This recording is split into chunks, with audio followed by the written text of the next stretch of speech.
on, guys? It's Proton X here, and today we're going to be showing you the Torid Incarnon.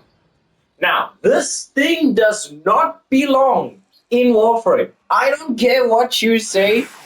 This thing shouldn't be here. It's it's blowing my mind. Now, okay, so the Torid Incarnon is basically a Torid in its Incarnon form, and it shoots a laser.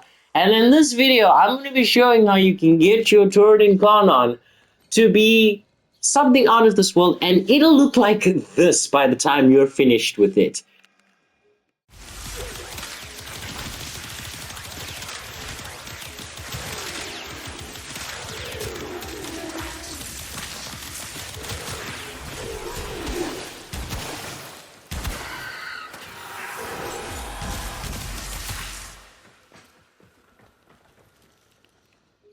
Beautiful demonstration of the Torid. As you can see, we were using unusual elements there, corrosive and heat.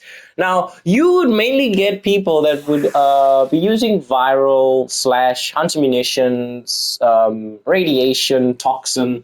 But in today's video, I'm going to show you a build that works for every single enemy faction. Yes, including the annoying corpus with their shields, I know.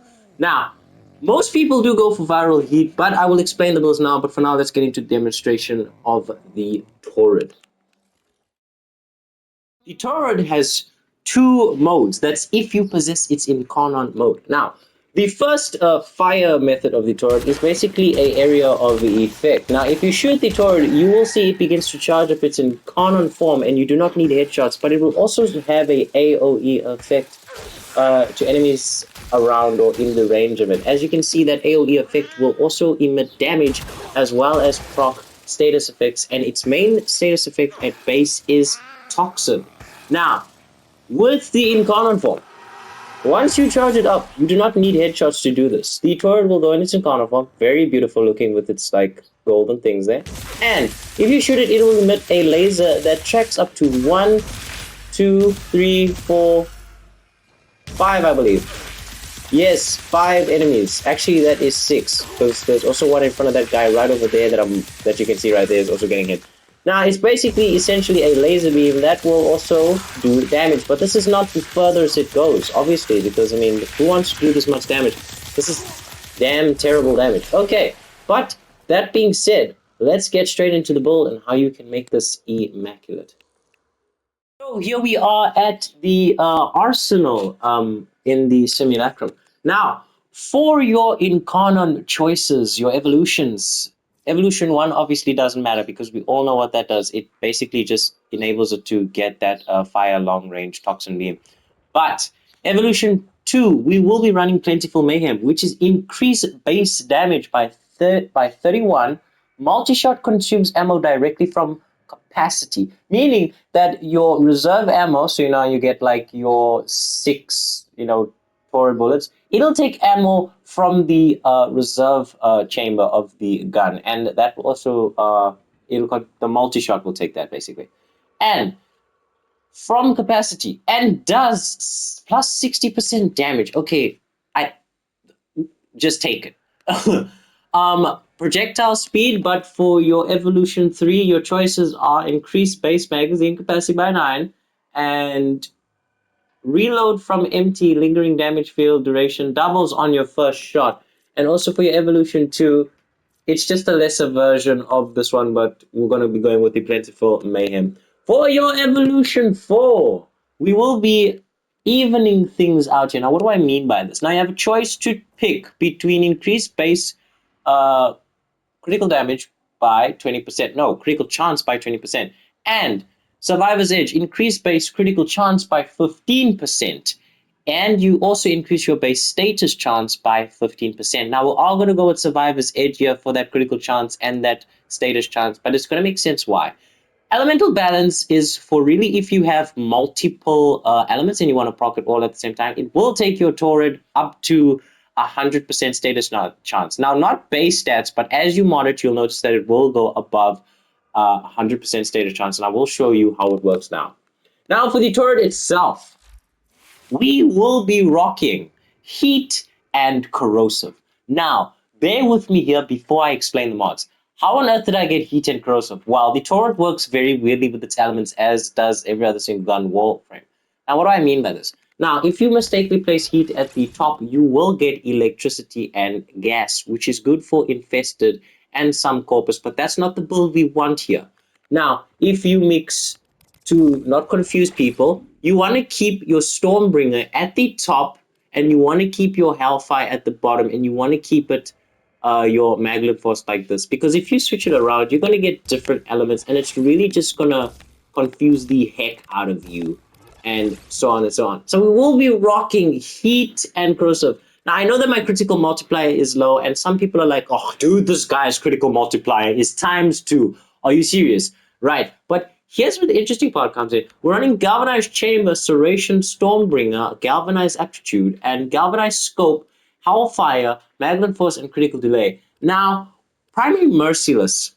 This is where it gets interesting as well, because now you can use Primary Deadhead. And in fact, I recommend that you use it, as it's going to take this thing overboard with that plus 30% headshot multiplier and 120% damage, and you just need to get a headshot, which is easy for this. So we're actually going to be going ahead and rocking this. Now, I will remind you that we were using Primary Merciless at the start of the video, but this will give you something different. This is the build we were using at the start of the video during the demonstration. So, for your critical chance is 90%, for your critical multiplier is ×2, for your status is 91.2%, for your heat is 141, and for your corrosive is 470. Your total is 1056.2. Now you're in Carnon form. Will be much more different. And in fact, it's all gonna go up, especially that status chance, when I show you exactly that if you go back to your evolution and you select elemental balance and you go back to your Torid, 136.8% status chance. And if you go down to your Incarnate form, you will be doing a massive 175.2% status chance. It's not needed because we're only running 2 elements on this build. But if you really want to be that guy or gal, then just simply go and put that on. Now, Torid, this is the build we will be running, and I will go ahead and demonstrate it for you right now. You will be proccing the Incarnon mode first, but you will be seeing how much this does with its base fire mode, which is basically those little spore things that trigger, as you can see right there. Let me give it a closer shot, like this area of effect right here. Now, what's going to happen?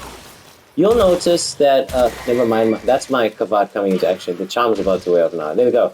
So as you can see, it does proc those corrosive and that heat, and the damage is actually pretty good.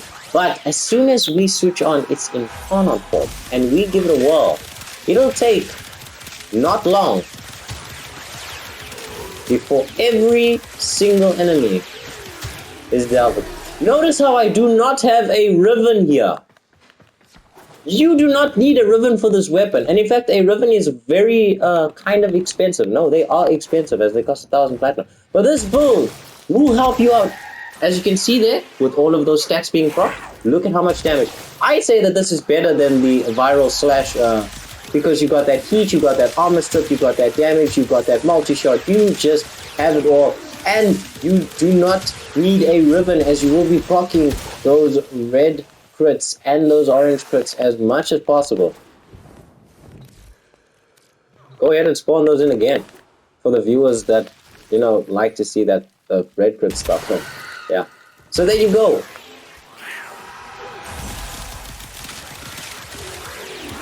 Everything just wipes. It's all gone. It's all gone. It's not an expensive build, although it will cost some endo for you to max out, you know, your critical, your galvanized, yeah, your, did I forget the name? This is so embarrassing. Your galvanized scope, your galvanized aptitude, and your galvanized chamber. But you don't have to have them max, they'll still perform well, as you see right there. Thanks for watching the video. I really hope that that Torid helps you out. It is good for Corpus, it is good for Mama, it is good for Grenier, it is just good overall. And yes, that will bring us to the end of the video. Now, I have not forgotten about the giveaway, and we do have some new entries that followed me on TikTok. And yes, I'll be putting your names in the comment section as well as putting your names on the randomizer as well to enter you guys in for that giveaway. But as you can see right behind me over here on the news feed, you can see that Tenacon starts in 6 hours and 17 minutes. And there's also a bunch of other stuff.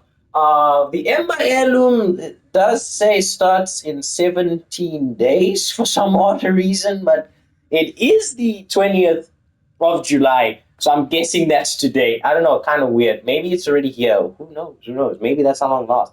But I could be like, losing my head here. But the most important one is at the top. Tenocon starts in 6 hours and 16 minutes. There we go. And the giveaway, how this will work is that, as you can see, there's the 476 platinum ready.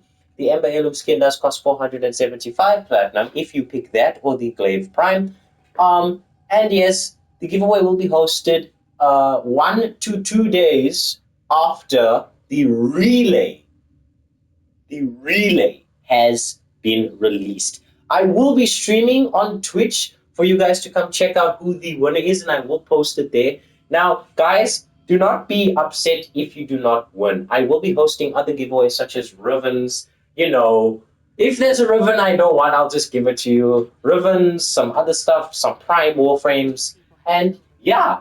But there you have it. That is everything that I need to tell you. So go ahead, enjoy some Warframe. Get yourself ready because in 6 hours the big stuff begins. And yeah, I will see you guys in the next video. And cheers, bye bye.